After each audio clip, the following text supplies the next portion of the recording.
I don't have money yet. I feel like I can't say no after what I've just said.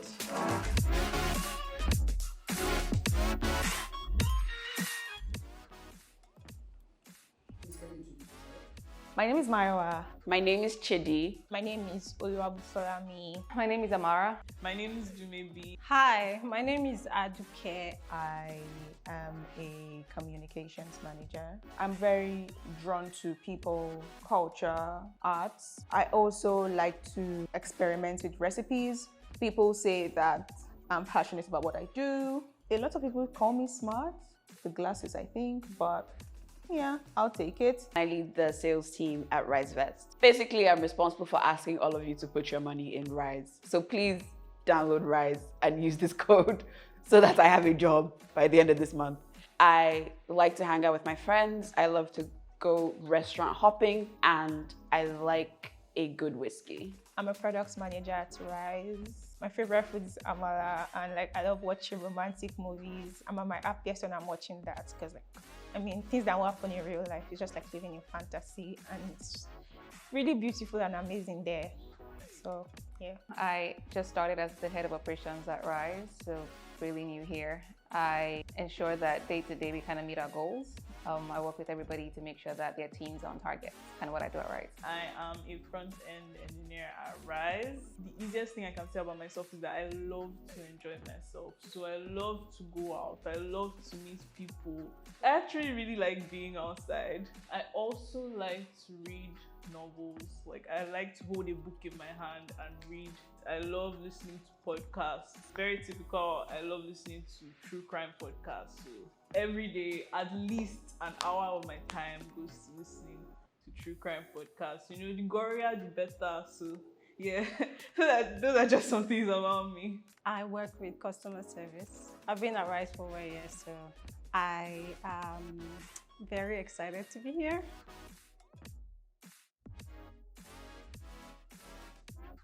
I invest because I want my future to be taken care of.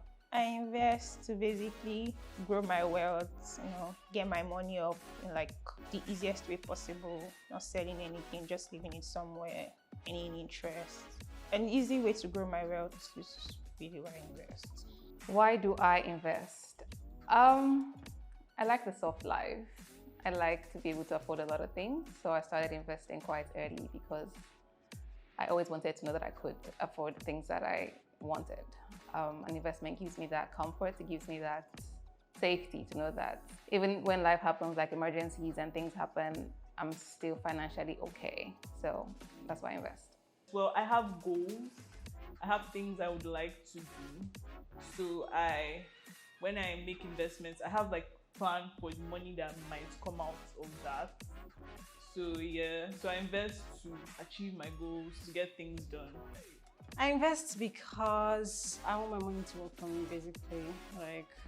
There's a lot of things going on, and I don't want to be caught,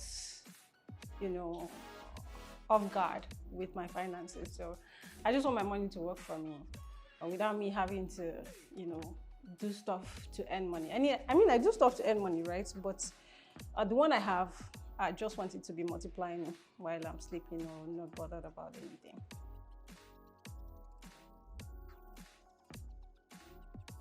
Right now, I have only fixed income plans. I have 3 fixed income plans. Once upon a time, I used to have all plans. So I had stocks, I had real estate, and fixed income. But where I am right now, I just have fixed income plans because my real estate plan has matured and I didn't renew that. So I have 3 fixed income plans on Rise. I mostly have a stock plan. I have the stock plan, I have the real estate plan, and I have a build wealth plan. I have all the plans, real estate, fixed income, stocks, everything. It's not easy. Why I have all the plans?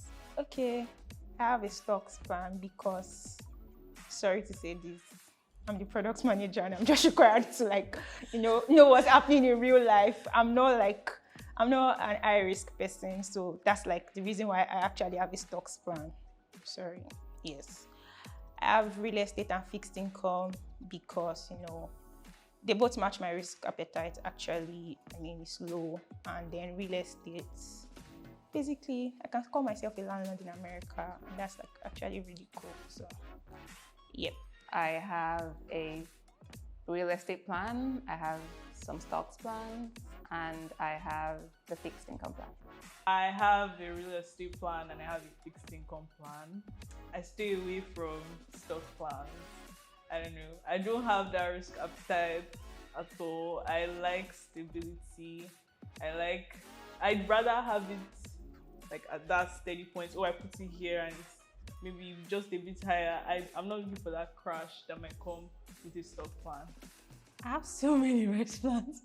I have about maybe 8 rice plans. I have one for the kids, one for my wedding, one for, I mean, there's so many. But the majority of my non-goal-based plan is in my real estate and then fixed income. And I have a little bit of stocks. But yeah.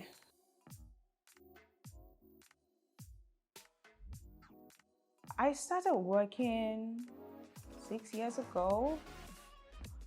Funny story, started at a law firm, somehow found myself in a non-profit, and then I found myself in a VC firm, and then some PR agencies, and then a brand agency, and then, yeah, something in international development, and now I'm with a fintech.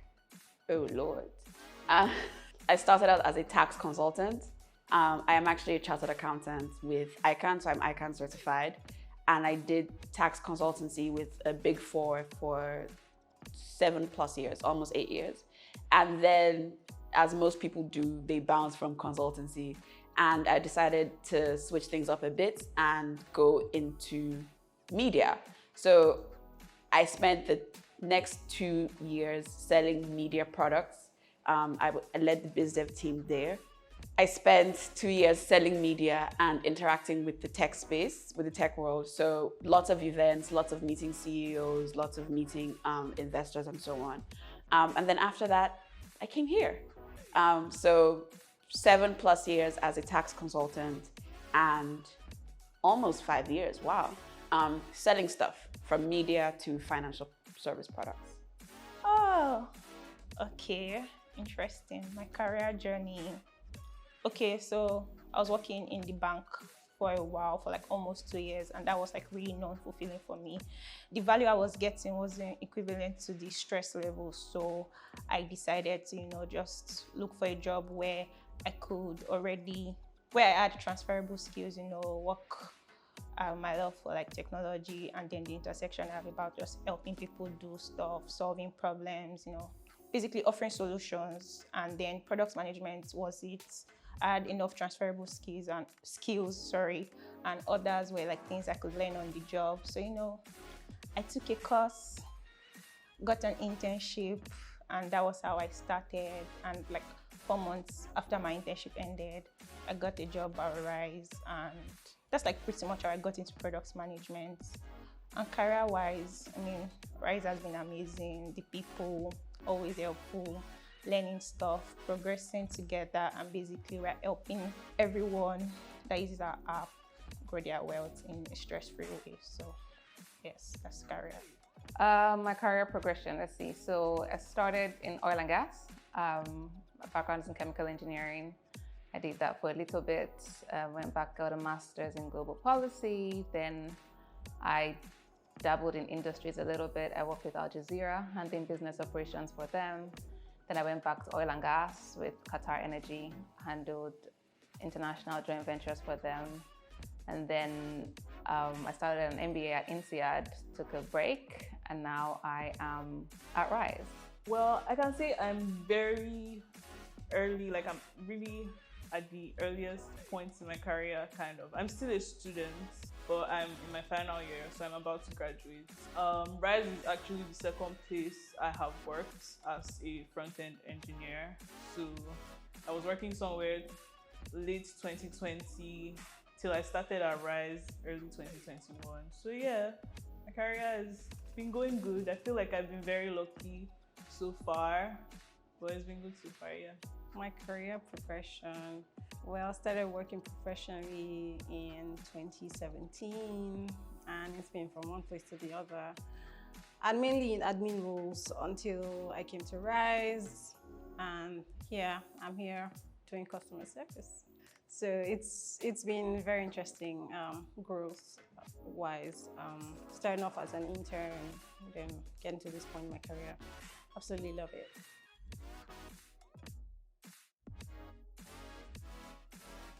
Not changed per se. I am more conscious about spending on myself. So you see, I'm the first child, and it's easy to want to take care of other people, right, before you think of yourself. But I think the best advice I've gotten is, you know what, it's okay to, get nice things for yourself before you think of your mom or your dad or your siblings, right? So I'm more conscious about spending money on myself. I would say that I view money more as a means to an end now than I did as a child. Where do you want to be? What kind of lifestyle do you want to have? How much value can you provide to ensure that you make the money that gives you that? It's like reward for value now more so than anything. Okay, so yeah, I feel like my money outlook has changed a lot. For everybody it will change, from when you weren't making money till I started earning salary and all. Now I'm at, and I think it will continue changing, but like right now I'm at points where I think money is very fickle. Money comes, money goes easily. So I'm always of the opinion of, spend your money, have fun, do things. If you want this, get it for yourself, because it will eventually go to something. Well, money was, I think I became aware of, the value of money when the dollar to naira was about 150 naira. So then it meant a lot to me, and it always does. But over the years, I feel like there's. Do you want me to sound philosophical? I feel like money is really coming to nothing at the end of the day. And I'm sorry to sound like that. But eventually, like over the years, I've just realized that the more I'm working, the less the value of my money has been. And I've seen this because I've been paying bills for a while. And it's just, that's just been my philosophy about money.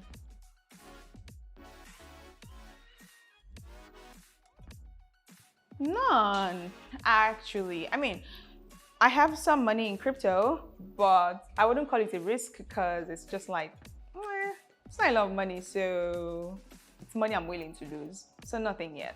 I think I'm careful. There's probably two that I can think of. One was when I randomly messaged a person on Twitter who had been talking a lot about how they could invest funds and how they could give people returns. And I said, hello, stranger person. I have some money to give you. Are you going to steal it? And he said no. And I was like, here, I'm transferring this all the way to you in America from Nigeria. Invest for me. And that is how I became one of the first customers of RiseVest. Hey. The second one is probably more recent. I made some money off the commissions from work. And I packed up all that money and gave to somebody in the crypto world to invest for me. If they lose it, money will come back. And if they do well, I have RiseVest for safety and I have crypto for soft life. I paid for something and it didn't work out. So, and up till today, I've not gotten any value of what I paid for or a refund.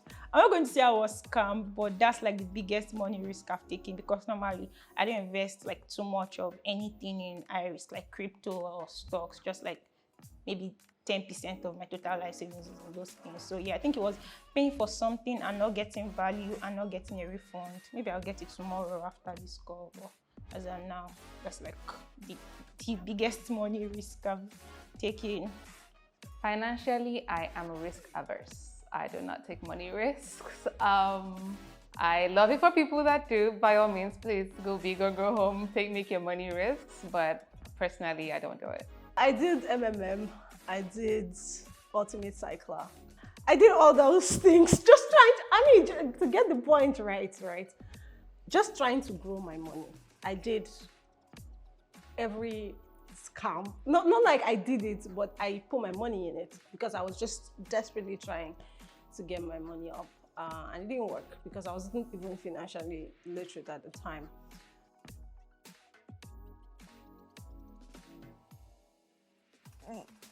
No, women don't.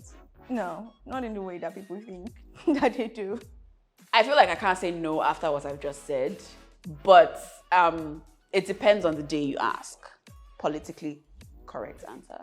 It depends on who you ask. It depends on when you ask. But mostly, yes, I think women have money. Yeah, I feel like women have money, especially in this Lagos. Subjective. I don't have money yet.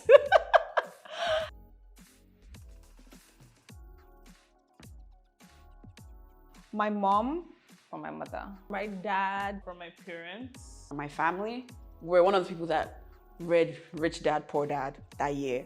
I think growing up and seeing how she prioritized what she spent on definitely influenced my choices and how I spend my money now.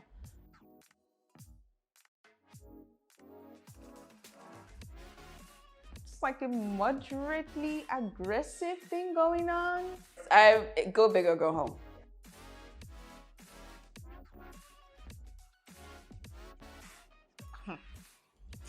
Money is personal to me.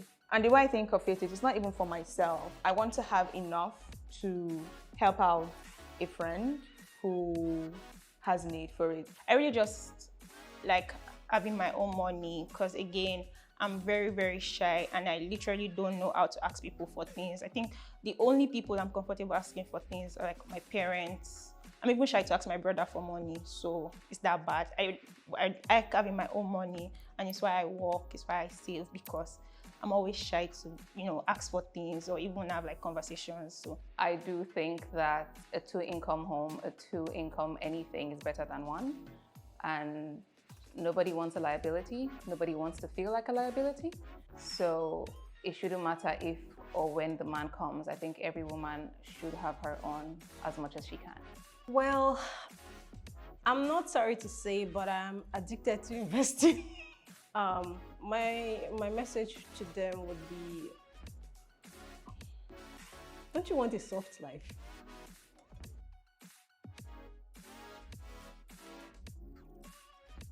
I think the way we define investing, or perhaps we don't, some of the stuff that women do that they qualify as investing, perhaps don't fall into the traditional financial services lines. If you ask 10 random women what they do to make sure that they will be financially secure in a few years, you will perhaps hear things that are not necessarily in the traditional financial services lane.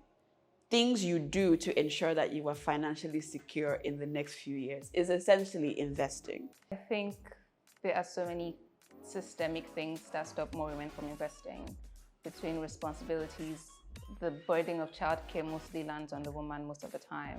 Earning power is also an issue because you can't invest or you can't save if you don't have, and how much women earn enough that they have disposable income. Because investing is great, but it is a luxury for a lot of people. So there's also that reality.